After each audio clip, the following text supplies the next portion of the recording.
Our 10-year-old decided just the other day to come up to me and ask me, Mandy, have I been vaccinated? And I said, what do you mean?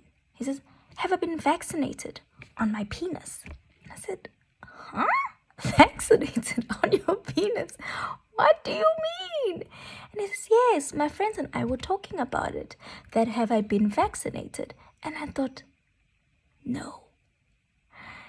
He's asking, have I been circumcised? That was the big question. So, that was a window opportunity for a age-appropriate conversation. Welcome. We have started this new segment. It's called the AAA, Age-Appropriate Advice with regards to sexual and reproductive health when it comes to the adolescent child.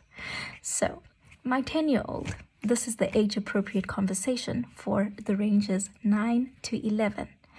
When we talk about the age-appropriate conversation in regards to sexual and reproductive health at this age group, 9 to 11, the first thing that one can talk about as a parent is puberty changes. This is bound to happen in those years, and they need to know. Yes, my 10-year-old came speaking about circumcision, but that was a moment where I could then start to talk to him about what other changes can he expect in his body. So, I'm going to give some tips, highlight a couple of facts, and we'll take it from there. So first and foremost, the big highlight is between the ages of 9 and 11, the age-appropriate conversation to talk about with regards to sexual and reproductive health would be puberty changes. So with the conversation on puberty changes, the type of things that usually come up or that can also be highlighted here is you can speak about sex, sexual assignment, meaning if it's a boy, you are a boy, and boys have certain private parts. If you're a girl, girls have certain private parts. And another conversation you can have, either than the sex assignment that is assigned at birth, is what is the child's feel about their own gender identity? Do they feel more like a boy or more like a girl? So those are some of the things you need to gather and can try and ascertain from your child. I know sometimes the hesitation would be that if I start asking these questions, does it necessarily mean I'm trying to lead them to think about them in that way? And you'll never know unless you try it. And to be quite honest, there has never been anything that you'll say that will push somebody to automatically out of a sudden now want to think like that. No, it's good and healthy to question, to inform, and to find out so that you can help your child course correct, or even not course correct, but help them think through things. So we have puberty changes, and this is also our opportunity to speak about two things about sexual orientation: gender identity as well as sex assignment. So how could this conversation go? My 10-year-old comes and says, have I been circumcised? I said, I responded and I said, is it okay if I see if you've been circumcised or not? Because it's important that children always remember and learn that when it comes to anything with sexual and reproductive health, consent is a big thing. And consent is not something that should only be offered to them when it comes to sexual consent to be sexually active. Consent comes in also with exposure to their body parts. It comes in also when it comes with certain conversations that we need to have. Consent should be always at the forefront of every conversation. So you teach them, even if it doesn't dawn on them now, but subliminally, they need to know that consent is always a part of this conversation. So I asked, can I see if you have been circumcised? Is that okay with you? And he said, yes, it's okay. He proceeded to show me, and I then confirmed or denied if he had been circumcised. But what could lead from that is then me taking the conversation further and then saying, do you know that certain things in your body are now going to grow and change because you are getting older? There, where they could have been, or where there is a circumcised area, that will grow bigger. You'll also experience hair over that area, and hair under the armpits, and hair all over your body, hair even on your face. So those are some of the changes. You can even see boys will also grow a bit more masculine. Girls then also grow a bit more rounder, and they also start to also grow breast. So there's different changes that will happen in your body. And then proceed to ask, do you think you are a girl or do you think you are a boy? And naturally, because we have raised him in a specific way, I can already anticipate that he'll say, I am a boy. And that is the identity that he feels he is. And I accept that because he has given it to me.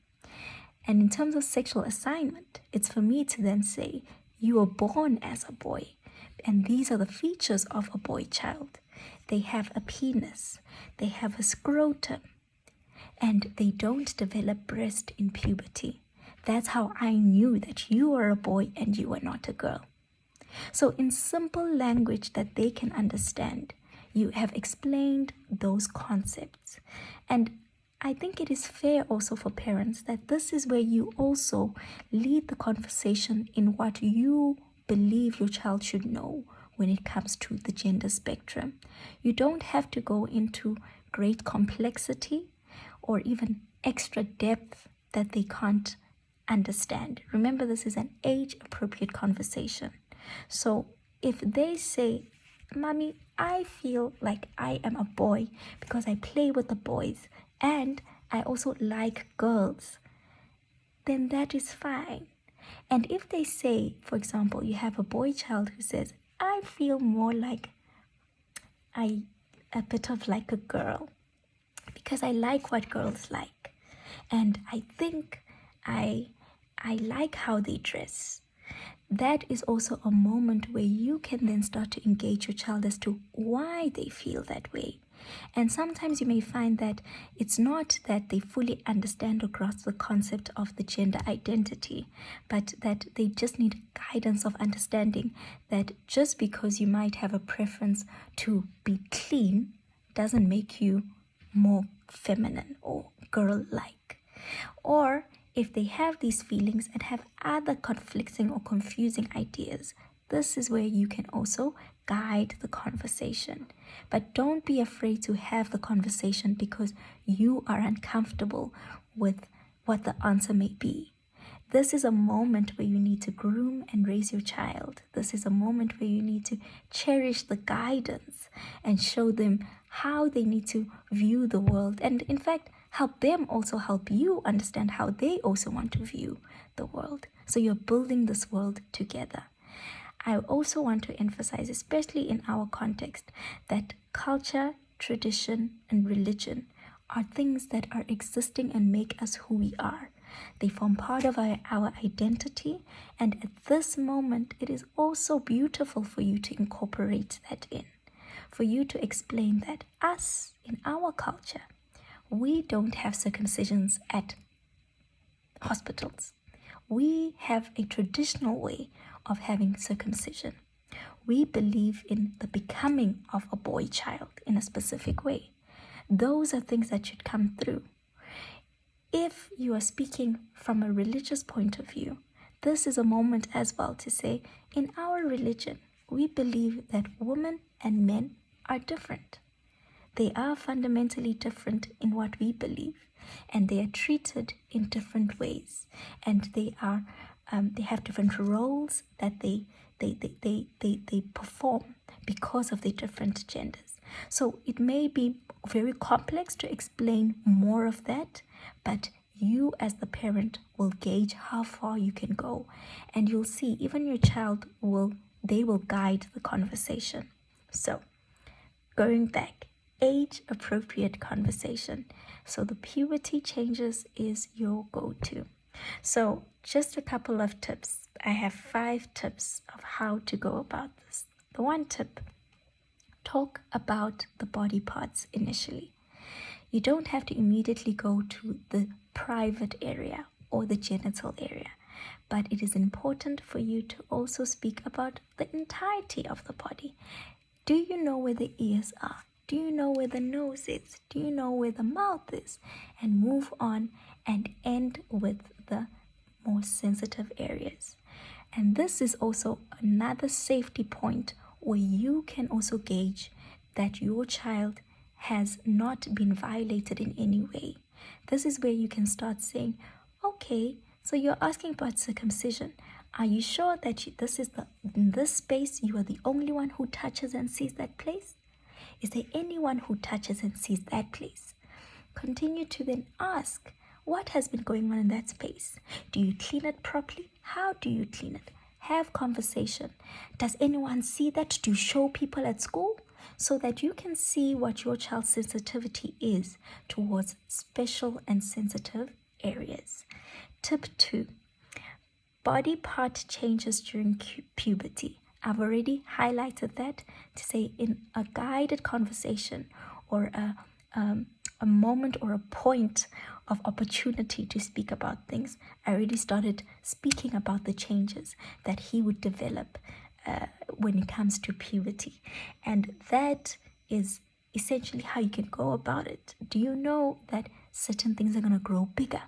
Look at mommy. Her arms are a bit bigger now. Her breasts are a bit raised compared to yours. That's the way to speak about the body changes. Be specific and be direct. Thirdly, tip number 3.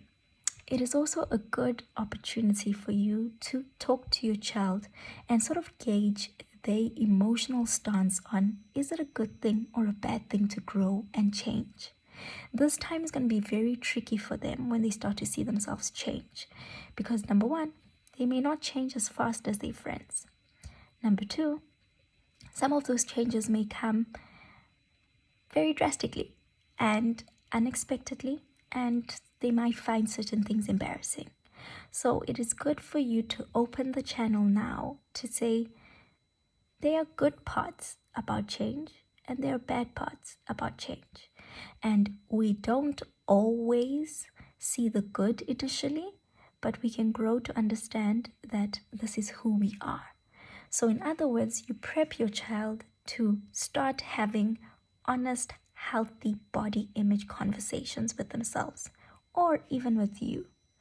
So this challenges you to also be honest about yourself. Speak about your experience. When did you start having puberty changes? When did you start noticing certain things? Were you a late bloomer? Were you an early bloomer? You don't have to go into the complexities. Keep in mind, this is a 9 to 11-year-old. But it is okay for you to say, I started to see changes only when I was 12. So all my friends had been having changes and I felt a bit left behind. And that's what's also sad for me, because sometimes we don't change at the same time. But also those changes came and then I got a bit big. And then now I was chubby and I didn't like that. Or I did like that because now I looked more like a woman. You know, things like that. So that you make yourself approachable so that they can also speak about their experience if they feel discomfort in some of the changes they start to experience. And they can also then see that you are approachable for when they do have changes and actually want to talk to you about them. So because mommy did mention that I'll start seeing hairs, when they do see hair, will they not come to you to show you that you were right? The hair is actually there. So open that channel. Start to build the foundations of the type of conversations you want to have with your adolescent. Tip number 4, you need to be visual. Don't be shy. Bring the pictures. Bring the pictures. I would not personally advise that you demonstrate with yourself. But I think it is of benefit to search together, Google together, open a book together that has to do with this specific topic. So an important thing, so what I did with our 10-year-old was I showed him pictures of what a circumcised penis looked like and an uncircumcised penis looked like, so that he could be able to say for himself, am I circumcised or am I not? So bring the imagery, Google together and guide. So he'll say, oh, it looks like this. Why does it look like this? What is that? And be willing to find out, learn together. Which brings me to my last tip. Be prepared to learn with your child and learn together. Above all things, it is such a privilege to be the one to bestow this knowledge and to be the one who is guiding this conversation for your blooming and growing child. I would personally feel robbed and jealous about other people beating me to such fundamental conversations. So I was happy to confirm this penile vaccination for our 10-year-old. But overall, it was such a privilege to see that he feels comfortable enough to come and ask me such questions, and that I also feel comfortable enough to be questioned and to learn and to want to grow alongside him. At the end of the day, we must always remember that these adolescents that we are grooming, these adolescents that we are blessed to raise, are individuals. They are part and parcel of society. So they are the people we're going to walk hand in hand with and trust that they will be of benefit to society. So we need to raise people who can think, people who can communicate, people who can reason, people who are open to learning, to being taught, to growing and continually learning and growing.